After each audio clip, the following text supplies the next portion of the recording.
Today we're looking at maybe a hard question or a hard issue because we're talking all month about expecting your good. We do that in this teaching all the time. We teach about the goodness of life and that we are here to expect our good. We expect our good from the world. We expect our good with each other. We expect good all the time. If we didn't, we wouldn't be so upset and disappointed by things that aren't what we think of as good that are in the world. So, I want to share a story with you, and you may notice I've shifted a bit. I decided to sit down because I'm sharing a story that is very ancient. And in the ancient days, when you read sacred scripture, you stood, and when you taught, you sat down.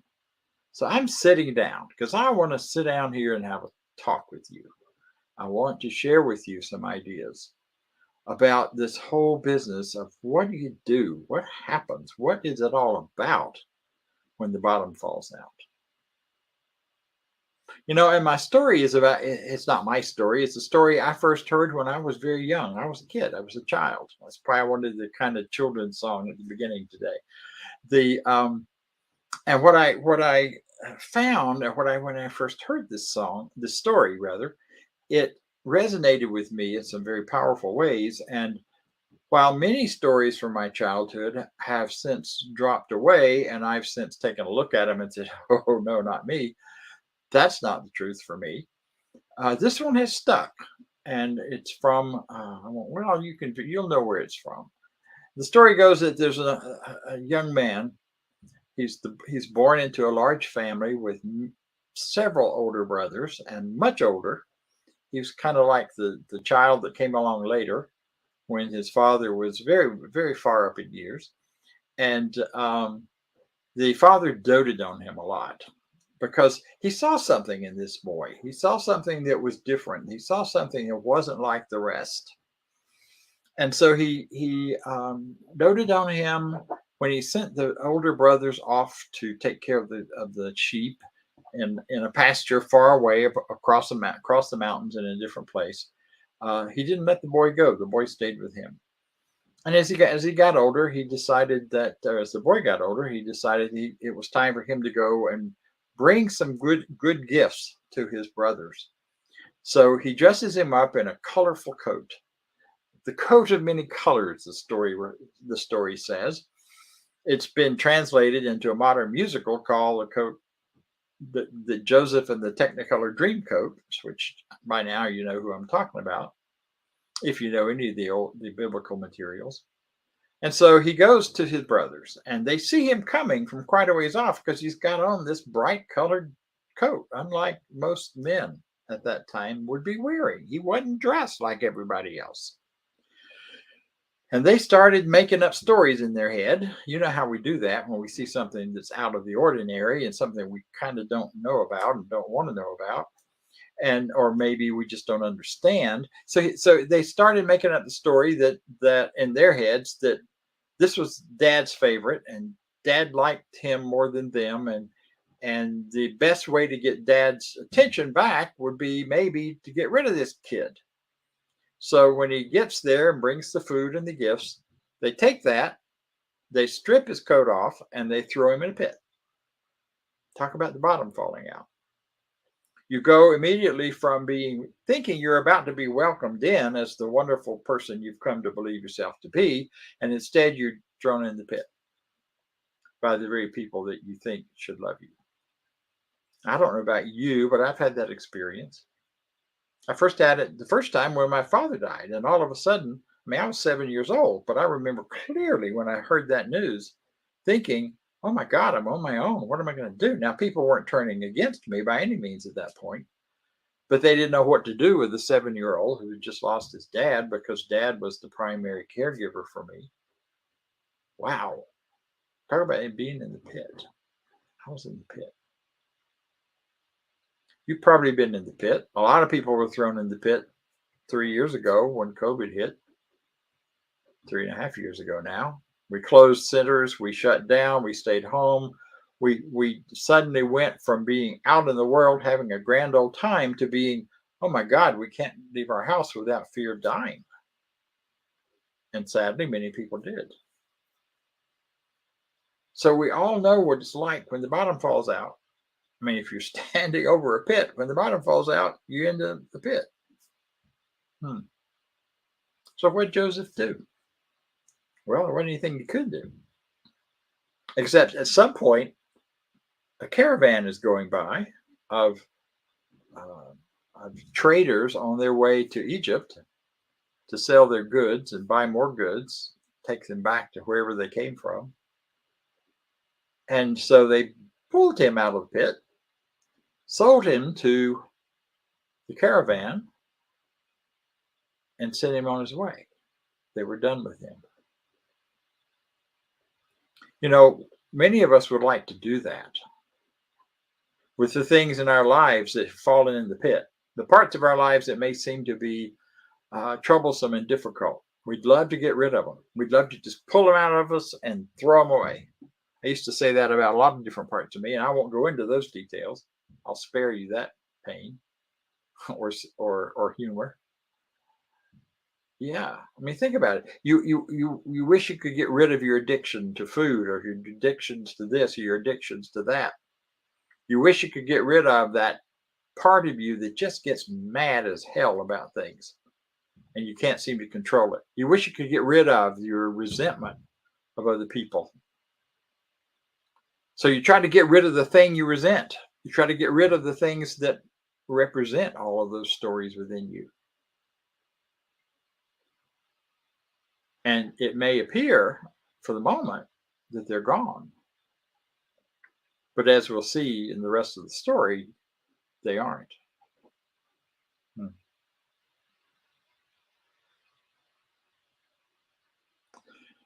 So how do you get out of the pit yourself if you don't have anyone to pull you out?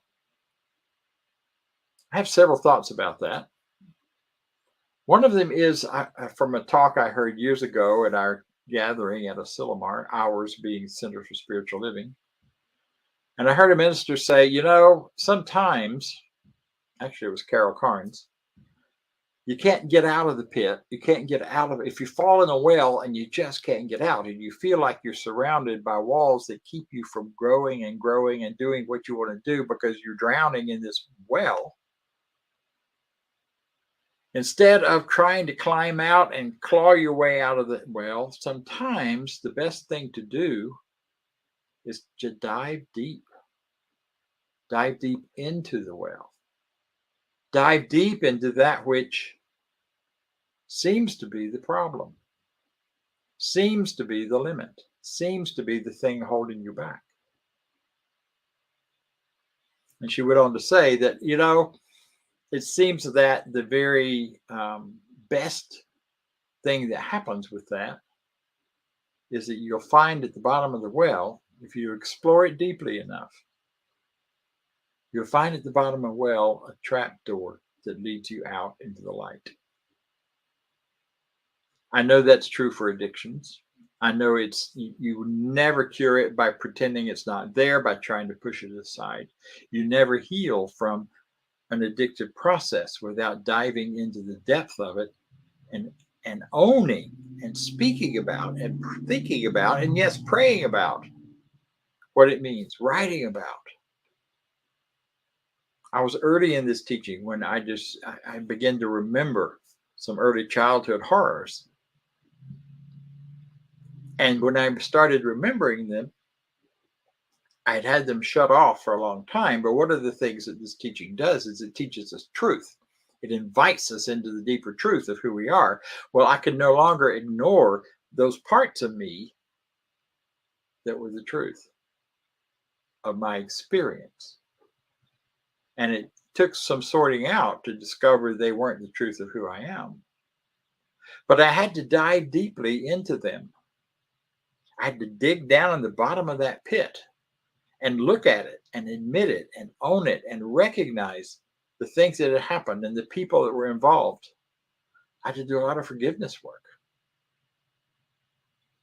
I turned to Louise Hay to work with the forgiveness parts.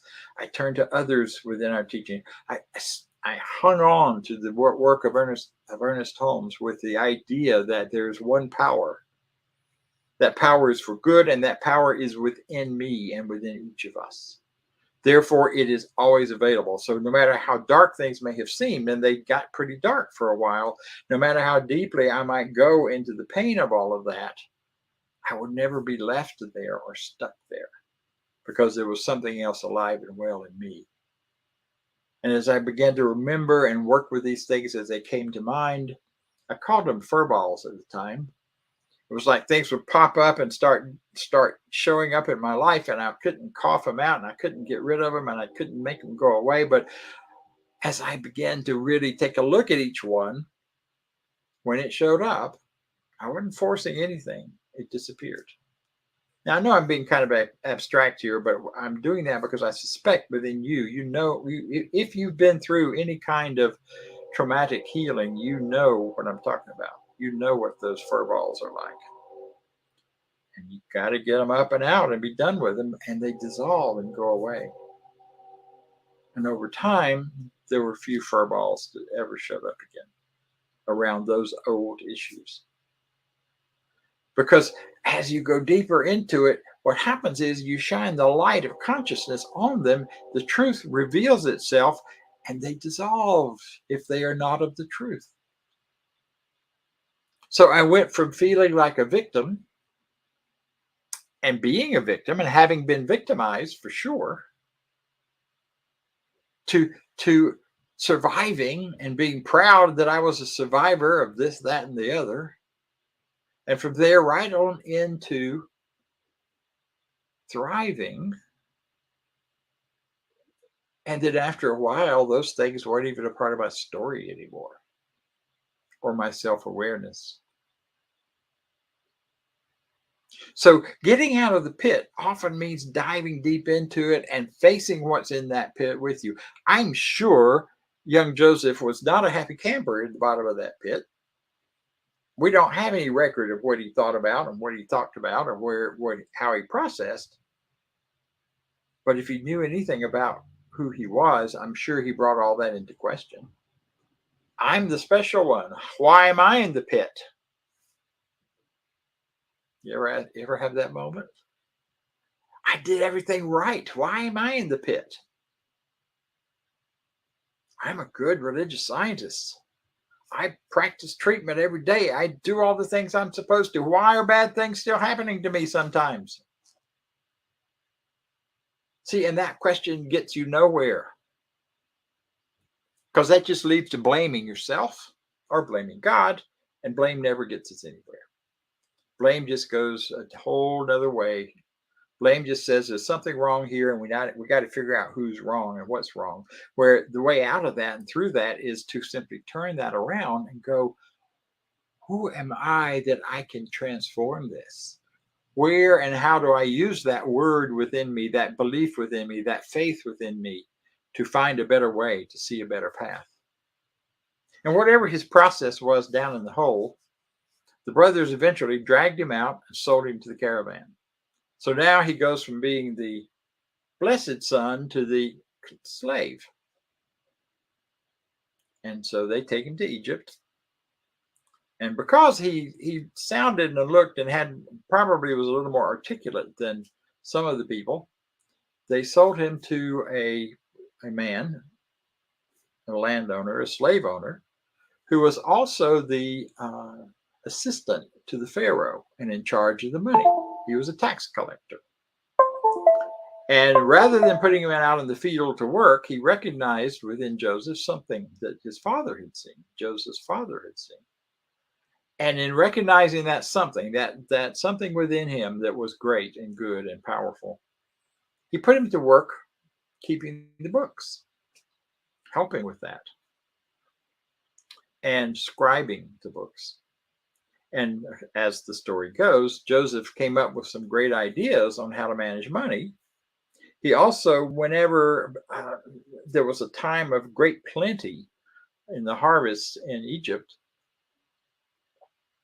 Joseph recognized that they needed to store it and hold it back, not eat it all, but modify it and plan it. And so Joseph did. He suggested this to his owner, and the owner saw the value in it, and eventually, as he continued to grow, Joseph became a man of great power and great influence in the Egyptian world, and apparently, at some point, was released from his slavery, from his servitude. But in the meantime, he had become the person in charge of all of that. And the day came when the famine was so great in the area that only Egypt, with its great storehouses of grain, had food for their people. And so the brothers, who were off still taking care of their sheep, doing the same old thing they'd done forever, came and to get food in Egypt. They said, we're starving. Let's go down to Egypt and get some food. And much to their surprise, the person in charge recognized them. They didn't recognize him. He was so far out of their scope of understanding. But the powerful within recognized them. And so Joseph fed them. He invited them into his home. Later, he reveals who he is and sends them. And they're, of course, ashamed and embarrassed and upset. But there's nothing from Joseph other than appreciation. And so he sends them back to get their father, who is still living, brings him to Egypt. And I don't know if they all live happily ever after or not, but the story sort of wraps up there. And see, there's a whole lot in this story for us as New Thought folks and folks who know the truth about what life is really about, the truth as we understand it. That there's one power, that power lives within each of us, that it expresses as each of us. See, who you really are and what you really are about only gets refined and brought forward through the bottom falling out of any part of your life. It is not a matter of you being punished. It's not a matter of there being something wrong with you. It's not even a matter of your crazy thinking, if that's what you want to go with that. What's in your consciousness? It's a matter of allowing yourself to be refined, and your thinking and your truth and your faith to be refined. I was reading some articles on Medium yesterday, and I read about a young man who laid out like three secrets to living a good life, 3 hobbies you should have. And the first one was about the hobby of clarifying the truth and clarifying what you believe and clarifying your mind. And he said he came to that because he had grown up with extensive anxiety. And the anxiety motivated him to find solutions other than just going to a doctor and getting treated, although he did that too, apparently. But as he grew into adulthood, he took charge of what was happening, of what was in the pit of his anxiety. And he began to work with it. And he created a life of ease and joy and freedom for himself as a result of what he learned about himself from the anxiety. Think about that.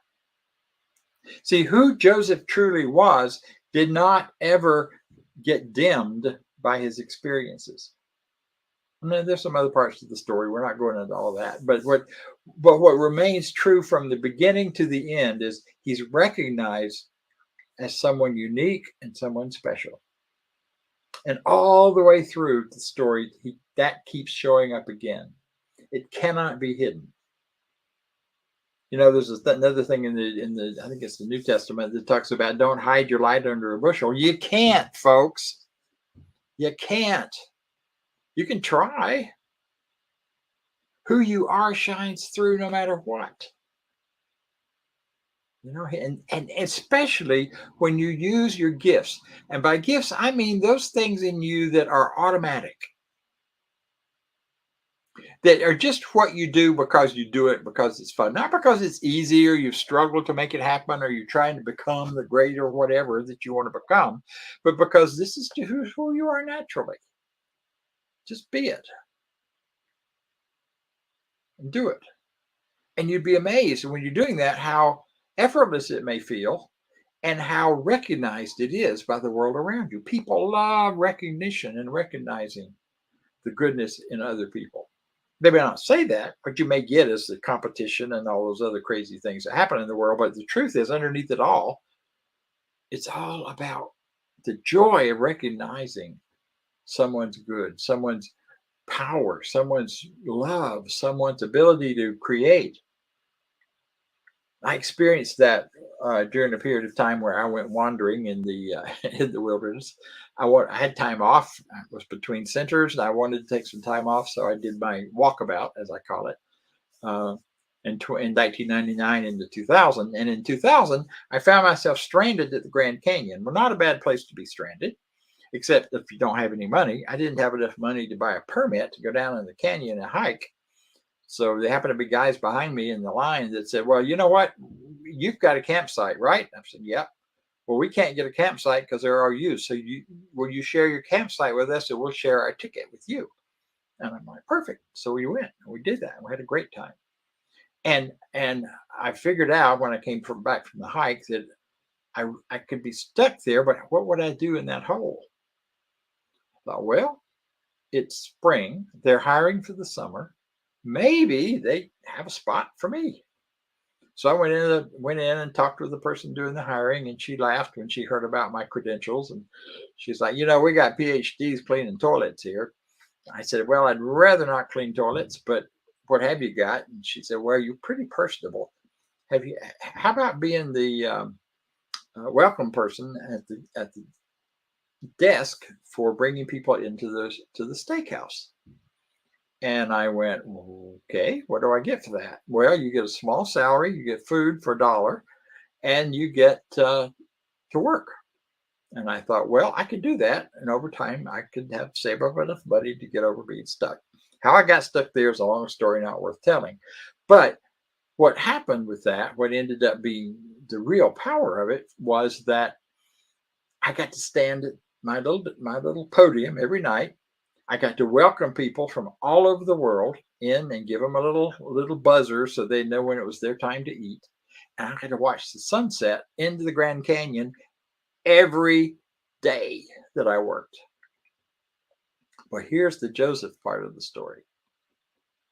I met a kid. He was in his early 20s. I heard him over lunch in our cafeteria talking about universe this and universe that and universe the other. And I said, well, I used to teach people about universe. I'm taking a break from that right now. Oh, tell me more, he says. And we started up a conversation and got real engaged with it. It was really fun. And what I do naturally, no effort on my part. He said, well, can we meet after work? Well, we were both on the same shift. So we got off work about 11 o'clock at night. Went out and sat on the edge of the rim of the canyon and talked metaphysics. The next night, there were 4 of them. The next night, there were 12. And it eventually grew until I had anywhere from 12 to 25 young adults from all over the world, mostly from not Scandinavian countries, from the old Slavic countries, who were here in the U.S. working on their English and on special visas for the purpose. And we talked about metaphysics because they were totally engrossed in it. Had a wonderful time. We did a drumming circle that they couldn't find because we hid in a cave down on the side of the cliff. All kinds of fun things that happened. And I didn't do anything to make it happen. They recognized something in me that I didn't see in myself at that point. And that was the natural teacher, the natural sharer of these ideas. See, Joseph's beauty and power wasn't in his Technicolor dream coat. It was in his heart. Your beauty and power to get through whatever you're facing right now, whatever pit you may be falling into, whatever bottom has fallen out, the power of getting through that, the reality, the ability lies within you. And we at the Center for Spiritual Living Midtown are here to help you do that, to help you walk through it. We recognize who you are. We're here to support you through our Sunday talks, through our discussion group at 10 o'clock on Sunday that happens on Zoom. and through anything else that we're doing here is all about supporting one another and staying in the truth of who we are and living from that place. You are a gift to the world. You are a gift to yourself. You know, you're the one person that's never going to desert you. You can't even do it if you tried. You can act like you have. But the I am that you are within is always present, always living, always alive. And even when you leave the planet and go catapulting off into whatever's next, you won't be leaving yourself. You'll just be taking yourself with you. Might as well clean up what you can right now. Dive deep into who that self is, because it's a wonderful place to go. So I'd like to close by reminding you of something we talk about here a lot. And that is that there's a powerful good in the universe greater than you are, and you can use it. And how do we use it? We use it by training our minds. We use it by shifting what we believe about ourselves and about the world, and turning it into something that matches up with the truth. But there's another piece of that, and that is that there's a powerful good in the universe greater than you are, and it is using you right now. It is moving through you with every breath you breathe, with every thought you think. God itself, life itself, is showing up as you. And that cannot be stopped. And it's not showing up to make you miserable or showing up to try to make you do stuff you don't want to do. I used to think if you followed God, you had to do stuff you didn't want to do. I don't believe that anymore. It's about following your greatest loves, your greatest passions, your greatest truth. And that's what I'm inviting you to. Because you are wonderful. So am I. And so it is.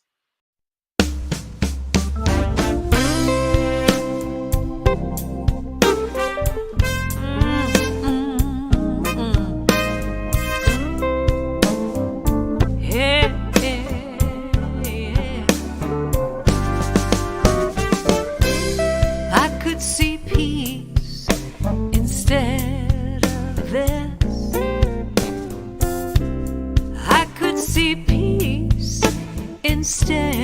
of this, I could see peace. Instead of this, I could see peace. Instead of this, I could see peace. Instead of this, I could see peace. Instead of this, I could see peace. Instead of this, I could see peace. Instead of this, when I feel lost and I don't know where to go, it's always up to me. What I focus on will grow. And I could choose love, or I could choose fear. But if I want to be happy, the answer's so clear. Then I could see peace instead of this. See peace instead of this. Yeah. I could see peace instead of this. I could see peace instead of this. When I'm troubled, feeling so alone, love is always with me, and grace will bring me home. Love is the healer. Love is all I see. Each and every day, love is who I wanna be. So